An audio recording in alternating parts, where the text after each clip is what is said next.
Look at that. Aldo took the rubbish, and what happened? Aldo to put it back to rubbish bin that we provided. Okay. Kita lihat bersama-sama Aldo mengambil sampah dan menaruhnya kembali ke tempat sampah seperti semula. Ini itu dia pesan penting untuk kita bersama-sama untuk menjaga lingkungan tetap bersih dan tentu saja tidak boleh buang sampah sembarangan. Okay. As you can see, Aldo is really smart. He take the rubbish and of course he will put it back to the rubbish bin that we provided. And you can see this is a very important message for us that actually everybody, let us together keep the environment clean and also please everyone do not littering around. Okay. Nah kita lihat kebiasaan seperti ini bukan hanya terjadi di sini di atas panggung karena sebenarnya di alam liar mereka juga senang sekali bersih-bersih.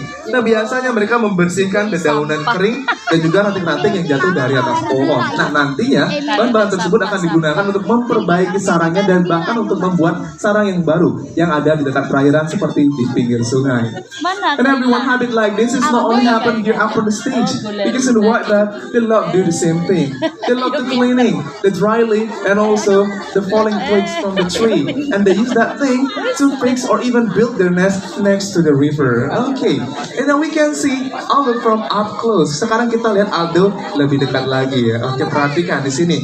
Aldo memiliki ikatan yang sangat spesial kepada trainernya. Kita lihat antara Kak Santa di sini trainernya dan juga Aldo. Oke, jadi mereka ini temanannya kita lihat. Nah, mereka menjalin persahabatan melalui makanan atau traktiran yang dikasih oleh trainernya di sini. Nah, makanan favorit Aldo di Bali Zoo itu adalah daging ayam. Sedangkan di alam liar mereka suka berburu ya, berenang dan berburu ikan dan juga amfibi kecil.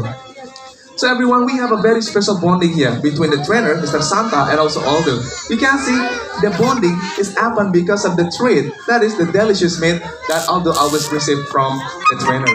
And even in the wildlife, they love to hunt for fish and also small amphibian. And everyone, once again, give a big applause, please, for Aldo alongside with the trainer, Mr. Santa. Thank you so much. Okay, so once again, it's reminding us to keep the environment clean. So lately, there's so many floods everywhere. So again, guys, Asia is the one who takes the role to keep the environment clean and to keep everyone safe. All right. Okay, so we've seen Aldo, the Asian small cloud otter, and the species of otter that can be found in Sumatra Island. And then for the next one, we about see another mammal. This time, actually, we about play a games with you. The game is very simple, guys. The game names actually guess the wild and catch the prize. Oke, setelah ini kita akan bertemu dengan spesies mamalia lainnya. Tapi sebelum kita lanjut, kita akan bermain game sedikit saja ya, supaya seru ya. Di mana kita akan bermain tebak-tebakan. Yang bisa tebak satwa selanjutnya akan mendapatkan hadiah spesial langsung dari saya tentu saja. Oke, nah mari kita mulai tebak-tebakannya. Jangan dijawab dulu, boleh angkat tangan ya kalau tahu ya. Oke, satwa selanjutnya merupakan spesies mamalia lagi. Akan tetapi kali ini mamalia ini tubuhnya itu dipenuhi dengan duri-duri yang sangat tajam. Okay. For the next animal is the mammal that has a lot of sharp quills on its body. And I would choose from this side. Aktifnya semangat sekali angkat tangan yang di belakang yang pakai baju biru. Jawabannya apa? Landak. Oke, landak. Masuk akal. Landak memiliki duri yang tajam di tubuhnya. Nah, selain landak sebenarnya ada satwa lainnya juga. Seperti echidna yang asalnya dari Australia dan mungkin saja satwa lainnya. Mungkin selain echidna dan landak ada yang tahu nggak satwa yang berduri lainnya? Di sebelah sini. Jawaban yang lainnya. Oke, tahu nggak? Apa jawabannya? Durian. Landak juga. Oke. Kita dapat dua jawaban ya. Landak. Apakah benar ini landak atau mungkin saja satwa lainnya? It can be true that is actually the porcupine or maybe could be the echidna. If you're from Australia, you know exactly what is that. Okay, so everyone, without any further ado, now let me introduce yourself to my friends. Pom Pom. Okay, so let's find out. The name is Pom Pom and let's find out what kind of my friends it is. Kita lihat teman saya Pom Pom dan ini dia. Benar sekali. Tepuk tangannya dan applause please. Oh my god. Jawabannya benar sekali. Adik-adik di sini hari ini pintar sekali ya. Kita lihat ini merupakan spesies landak Jawa. Datang bersama trainernya ke arah bawah ya. Nah, landak Jawa di sini ini dapat ditemukan hampir di seluruh kawasan di Indonesia, termasuk juga di sini juga di Pulau Bali. Yang dimana tahukah Anda, landak merupakan merupakan satwa pengerat terbesar ketiga setelah beaver dan juga kapibara. Oke, semuanya bisa perhatikan wajah dari spesies landak Jawa ini mirip seperti kapibara. Akan tetapi di belakangnya tubuhnya itu dipenuhi dengan duri-duri yang sangat tajam. Nah, ngomong-ngomong tentang duri landak nih, bahwa banyak orang yang percaya bahwa landak bisa menembakkan duri-durinya tersebut. Akan tetapi itu hanya terjadi di film kartun, sayang sekali. Di kehidupan nyata, mereka tidak bisa menembakkan duri-durinya sama sekali. Akan tetapi apa yang terjadi? Biasanya mereka akan menggoyangkan tubuhnya dan membuat duri-durinya tersebut berdiri. Itu saja, mereka melakukan hal tersebut untuk melindungi dirinya dari serangan predator. That is true. This is the porcupine, the Javan species. Yes, the species of the porcupine, which can be found all across Indonesia, including here in Bali Island.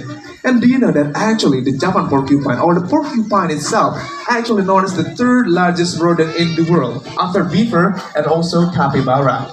And do you guys know that there's a lot of people believe that they can shoot their quills out of their body. But come on, it's only happened in cartoon movie. In the real life, they don't shoot their quill at all. But what do? Basically, when they will threaten, they will shake their body and make those quills standing. Of course, they have to do that to protect themselves from the predator. Okay. Tahukah Anda, Pom-Pom lahir di sini di Bali Zoo sekitar kurang lebih 7 tahun yang lalu. Benar sekali, kita berhasil mengembangbiakan satwa yang sudah langka ini. Yang dimana setelah itu kita juga merilis mereka. Kurang lebih ada 9 ekor landak Jawa kita rilis di Kabupaten Tabanan, Bali. Dan boleh dong kasih tepuk tangannya buat Bali Zoo. Oke, ini salah satu contoh dari banyak program yang berhasil kami lakukan. So everyone, you can see that actually Pom-Pom was born here at the zoo. It's about 7 years ago.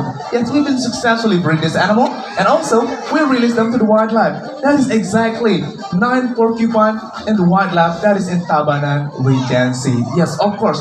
This is one example from many successfully breeding program that we have here. And I think now Pom-Pom will continue launch to the backstage. Dan saya rasa Pom-Pom sebentar lagi ya akan melanjutkan makan siangnya di belakang panggung. Nah, ngomong-ngomong tentang perkembangbiakan, yang dimana selain landak kita juga berhasil mengembangbiakan spesies seperti gajah. Kita ada bayi gajah di sini, harimau Sumatera, dan bahkan satwa lainnya seperti gibbon dan juga satwa lainnya seperti burung.